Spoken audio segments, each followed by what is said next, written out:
Happy Black History Month. I figured I wanted another excuse to rave about Black authors, Black books, and I looked and saw that there was a Black History Month book tag, but I haven't seen any recent videos. Who I saw it from was Ashley from Bookish Realm, which is the previous channel, but now they go by Realm of Kidlit Comics. I'll have her information linked below, and it seems like the original creator deleted this video, but I want to bring a resurgence back with this tag because it's a great one. So we're going to get right into the questions. Grab a drink. As always, I have water here, and let's get right into the video.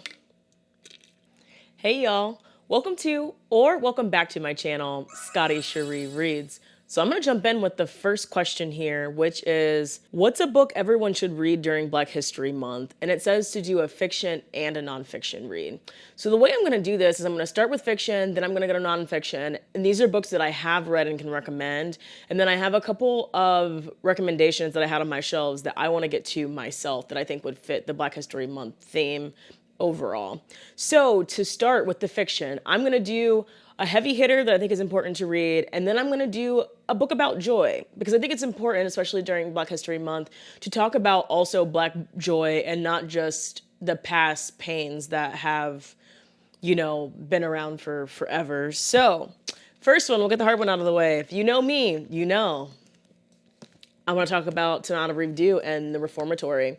This was my favorite book of 2024, and I think this is an imperative read for Black History Month because even though it's a fiction novel, this book is based off of Tanana Review's uncle, who actually went to a reformatory called the Dozier School for Boys and died there when he was like 15 years old.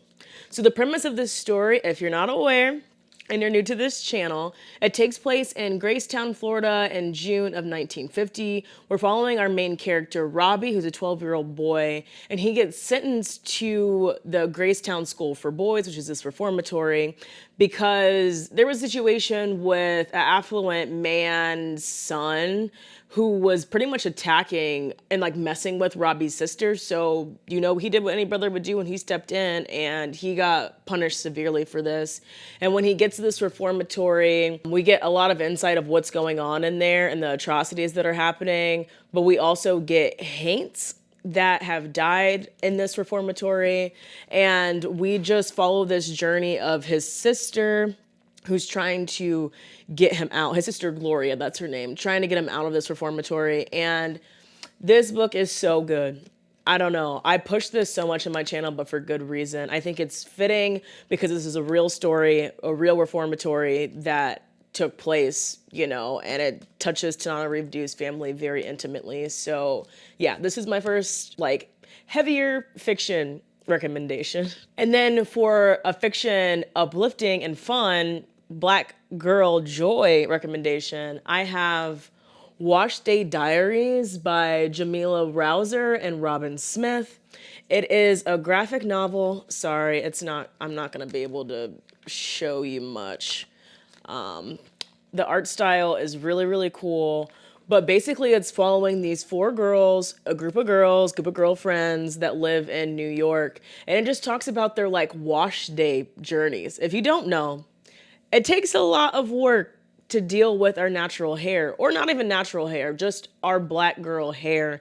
And it just talks about how every Black woman goes through this wash day and how it's almost ritualistic, you know? We call it a day for a reason because it takes a whole day for us to do our hair, but there's something therapeutic and cathartic with this wash day that all Black girls like go through, you know? That's all I want to say. The relationships in here are fantastic. The humor in here is great. It's just a really joyful book. Like if I'm feeling down or something, this is one that I pick up all the time. Now to get into the nonfiction recommendations that I have read. We're going to talk about the heavy-hitting one that's probably going to bring a tear to your eye, and that is Blackbirds in the Sky by Brandy Colbert?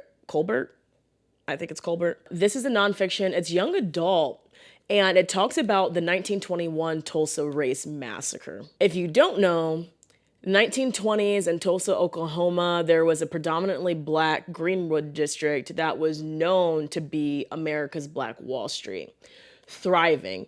Its own Black space that, it was its own Black Wall Street. And basically, white people just couldn't deal with the fact that we were thriving in our own space and burnt the shit down. And this book gives all of the historical context of what happened during this massacre. And it should be called a massacre. I know a lot of people call it the Tulsa Race Riots, but like honestly, fuck that. It was completely, we weren't doing anything. Like this was just a massacre from white people, and it has like long standing effects because so much of our wealth was just burned to the ground for such petty reasons. But this is really great. I feel like it's really approachable.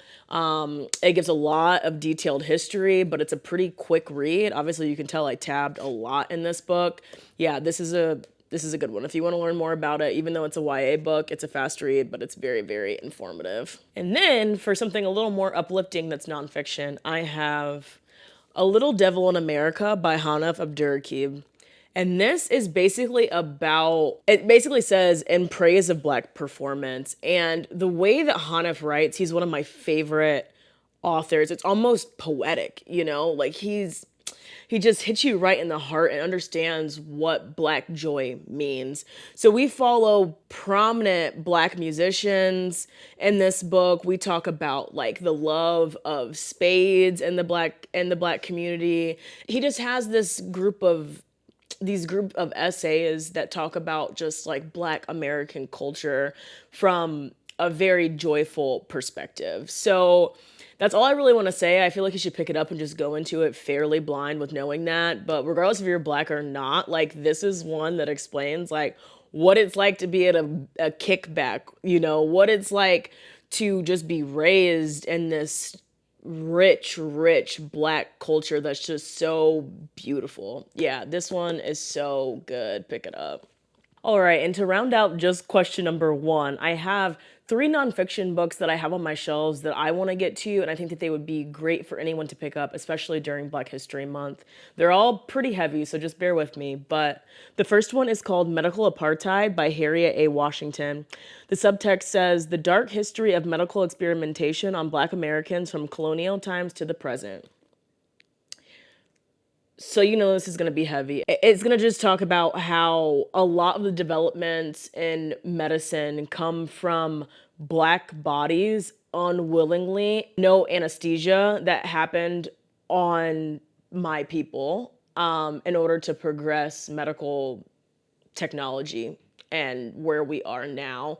So obviously be in a good headspace to pick this up, because I picked it up, as you can tell, I read a little bit, but it starts with talking about gynecology and how a lot of the science behind like OBGYN started from unwilling Black women who were not put under any anesthesia to have these procedures and operations and just experimentations on them. So it starts heavy. I know it's just going to get heavier, but I think this is imperative and I need to pick it up myself. So if you're interested, definitely check this book out. The next one I have is 400 Souls it's edited by Ibram X. Kendi. So there are a bunch of Black authors who basically talk about the past 400 years, and it's told in like various essays from different people. And it goes from, what year? Let's see. Sorry, 1 second. 1619 to present day, which was like 2019.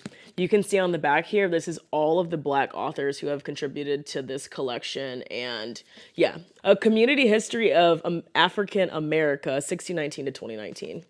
I'm excited to get to this one. If you haven't read it yet, consider picking this one up.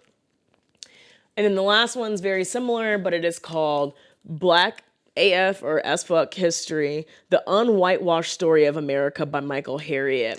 I started this one as well, and what's cool is that there's a big humor aspect about this, but I think that Michael Harriot does a good job of talking about the atrocities, and a lot of the atrocities that we're not talked about are told in like the normal, at least where I'm from in Indiana, in our normal school. Like you have to learn about a lot of this stuff with your own research, and he tells the full story, but he also kind of has a little lighter touch and can throw some humor in there about how ridiculous a lot of this shit is still to this day. As you can tell on the cover, I don't know if you can see, but there's like presidents that are up here and it's like circled and just being like, oh, thief or like petty thief or, just rich as fuck. Like it's pretty funny. But yeah, I can't wait to finish this one. If you haven't read it and you're intrigued, pick it up.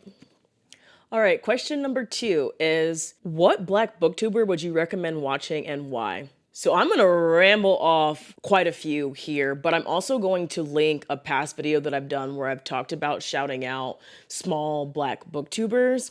I do want to say the caveat is that I'm going to put all these people, I'm going to list all of these people and I'm going to explain kind of what makes them unique, but I want you to check them all out, but just subscribe to the people that you really vibe with.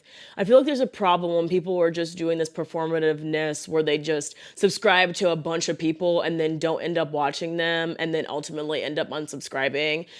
It messes up these people's algorithms. So I'm giving you a big list. I'm giving you reasons why I feel like they're unique and just, subscribe to the ones that you really mess with, Like, let's just continue to do that and be genuine, please. All right, first up, we have Dezmond Z. I've been following Dezmond Z for a long time. Dezmond is so real, but so funny. Like, I like to laugh a lot if y'all don't notice, but Dezmond in every video, he makes me laugh out loud. He's just so sweet. He reads a lot of contemporary, I've been reading a lot of horror and stuff, but I still do like to dabble in contemporary, and I like his recommendations, especially for his Black recommendations. But he kind of reads all over in contemporary. He reads a little bit of romance here and there, just hard-hitting things like family, drama, saga, stories. Very hard-hitting things that make you think and feel. But he's so funny. He always is singing. Like, he's so funny in the sense that, like, if he's just talking or whatever and his brain is just a Rolodex of music. And yeah, he's great. So check out Dezmond. Then we have Kayla's Bookish Vibes. I've talked about her on this channel before, but she's fantastic. Her stuff is just so cozy. She reads a lot of like historical fiction, heavy hitting Black authors. She reads a lot of Black authors, like majority Black. So if you like historical fiction, a bit of contemporary hard hitting stories, like that's her. She homeschools her kids. You can just tell she's a really bright individual and just so sweet. So check her out if you're interested. Then we have Brea over at Tells of Tales. Been following her for a while. I'm sure I've talked about her on this channel, but she has really unique video ideas. Like, she makes me want to strive to do better with her creativity for new, unique YouTube or booktube videos. For instance, she had one where it was like, I'm turning my phone off and I'm not getting any recommendations from booktube or the internet about books. I'm going to go back to before the internet and just walk around the library and find a book. And I know that sounds like, yeah, duh, people do that, but like, I hadn't seen a video like that before, and it made me want to just go out on my own and go to the library to, one, support the library, but two, just to not be influenced about anything and just look at a cover and read the synopsis and just immerse yourself in that experience. And yeah, I'll have her video linked below, but she's great. We have Kelsee at My Bookish Life with Kelsee. I'll have her linked below. I've talked about her a lot. I love her. She's so creative, very 90s girl vibes. She is, I want to say graphic designer, or she does like covers for books and stuff with her job, but you can just tell on her Instagram and stuff, she's so artsy, but also has this sweet way. Like, I feel like her demeanor is very sweet and calm, but she also doesn't fuck around and she will tell it like it is in terms of like what's going on in the world right now. So yeah, I love her. Then I'm going to talk about Brea over at Locked Booktition. Y'all probably know who Brea is, but I need to give her a shout out because she does Blackoween, which is a monthly read along or readathon that happens in October where we just read Black and Indigenous like crime, mystery, thriller, horror authors, which is a very unique thing in this space that needs to be uplifted a bit more. She's actually doing a year-long, like, it's not a bingo card, but she has a theme for each month, and you have to pick up a book from a Black or Indigenous crime fiction horror author that I said. I'll have that link below, but I've been trying to do that. I didn't finish the first book in January, but I'm thinking about doing a vlog where I just kind of catch up and read some of these books, but she's great. Then I have Shelbey from Shelbey and the Book Club. Queen, so educated, so eloquent, is blackety black, only reads black basically. In terms of new releases, that's where I get a lot of my information from her.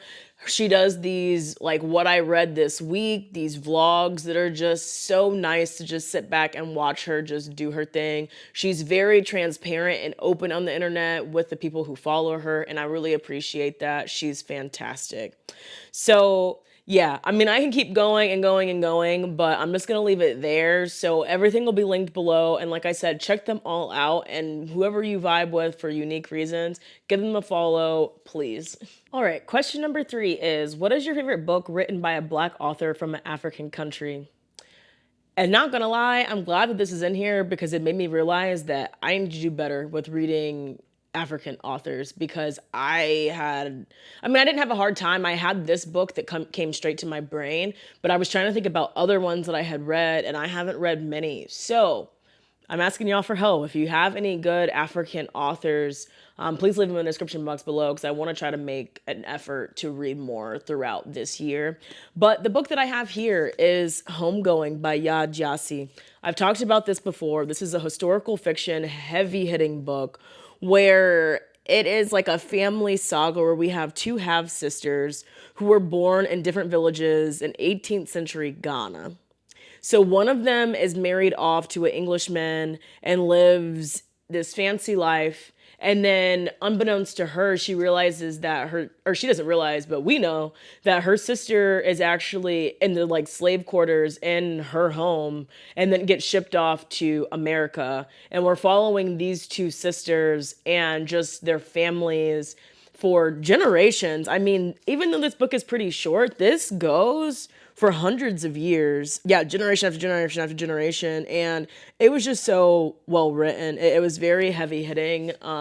Definitely made me cry. I can't wait to pick up Transcendent Kingdom. I've owned it for so long and haven't picked it up. But yeah, this is my answer for that one. Question number 4 is, what is your favorite Black classic? Y'all don't know anything about me. You know I love Toni Morrison, and The Bluest Eye currently is my favorite book of all time. I read this when I was in high school and never felt more seen. Please check the trigger warnings. This is a very, very, very heavy read, but I think it's very imperative. I saw myself in Pecola in certain ways, and Toni Morrison just writes like none other. I don't even want to give too much away. We're just going to say that this is told in Ohio. We're following Pecola Breedlove, who is an 11-year-old Black girl who prays that like her eyes will turn blue because she understands even at 11 years old that life would just be so much easier if she had fair skin and blue eyes. A lot of tragic stuff happens in her home life. Yeah, and we just follow the story of her, which is just absolutely devastating. But there's so much to talk about from this book, like any Toni Morrison book. But this is my favorite book of all time to this day. So this has to be my pick for the favorite Black classic. All right, question number 5 is, which movie, book to movie adaptation, or documentary would you recommend watching during Black History Month? So I have quite a few here. So the first one I have is a book to movie adaptation, and this is a classic that I love, which is The Color Purple. If you haven't seen this book will rip your heart out. I have never cried harder in any movie than The Color Purple every single time I watch it, and I watch it pretty often. The book by Alice Walker is fantastic, so I would say if you somehow haven't watched the movie and you're thinking about it, definitely read the book first. The book is fantastic. The movie is a great adaptation. I don't like to say much about this, but it's about two sisters who are separated at a young age, and their lives, I mean, honestly, this sounds kind of similar to Homegoing, but their lives are just very different in rural Georgia, and they eventually like come back together, and it's a lot. Do you know? You and me must never part, Maki da da. If you don't, you know, watch it. Next up, I have a documentary on Netflix that's called 13th, and it talks about the 13th Amendment and how there's a loophole basically to allow slavery in modern day based off of the jail system, the incarceration system, and it talks about the school to prison pipeline for specifically young boys, just Black people in general. And yeah, it's very moving. Watch that if you haven't, it's imperative. Next up, I have a book to movie adaptation or book to documentary adaptation, and that is Stamped from the Beginning. I have the book here. It's a fatty by Ibram X. Kendi, and it just talks about the definitive history of racist ideas in America and how they've morphed to where we are now. If you don't want to read this big hunker of a book, there is a documentary on Netflix, and you will cry. It's very, yeah, you need to watch that. And then the last one I have is a dramatized show on Netflix that is talking about the Exonerated Six. It's called When They See Us, about a group of young boys who were wrongly convicted and how their fight just to be free. Is Exonerated 8? I don't remember how many there were. It's been a little bit. I'll put it down below, but imperative.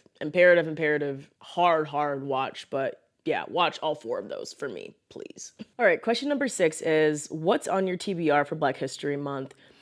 So my last video just from a couple of days ago was my February TBR, and I talk about all of the books that I want to read. I give even more suggestions that I might not even get to for y'all that are Black authors that I had on my shelves that I'm intrigued with. So I'm just going to have that linked up top and below. So check that out. I'm not going to regurgitate what I said 3 days ago. So yeah, just go check that video out. All right. And the last question number 7 is, which new releases by Black authors are you looking forward to this year? So again, I recently had a 2026 first half anticipated releases, and it wasn't all Black authors, but there are quite a few Black authors on there, so I'll have it linked above and below. However, I do have a new release that I realized from Aardvark Book Club, which is a subscription-based book subscription program that I love. If you don't know anything about them, they're top tier, top quality in terms of the quality of the books and the books that are picked each month. And there was a book on there called Burn Down Master's House by Clay Kane. And I didn't even read the synopsis. I was like, yup, put that in my cart and it should be here in the next week. However, I'm going to pull up the synopsis for myself and for y'all to tell you about what it is. So just give me 1 second. Okay, it says, inspired by true long buried stories of enslaved people who dared to fight back, a searing portrayal of resistance for readers of Colson Whitehead, Jesmond Ward, and Percival Everett. Okay, that's all I'm going to read. Y'all know I like to just go into books blind, and yeah, Burn Down Master's House, you had me. So if you need other suggestions, look at that video. But yeah, that's the one I wanted to highlight because I cannot wait for that to drop in my mailbox in the next week or so. All right, y'all, that's it for this Black History Month book tag. I don't have anyone specifically listed, but the people that I suggested you guys go follow, if y'all are listening, y'all are all tagged. I would love to see what your answers are to this tag. And I would love to see a resurgence of this because it's very, very important. Not even just during Black History Month, but just reading Black all year long, like y'all know. So as always, if you like what you saw here, please help a girl out and subscribe to the channel. Until the next video, let's chat in the comments down below. Talk soon, y'all. Bye.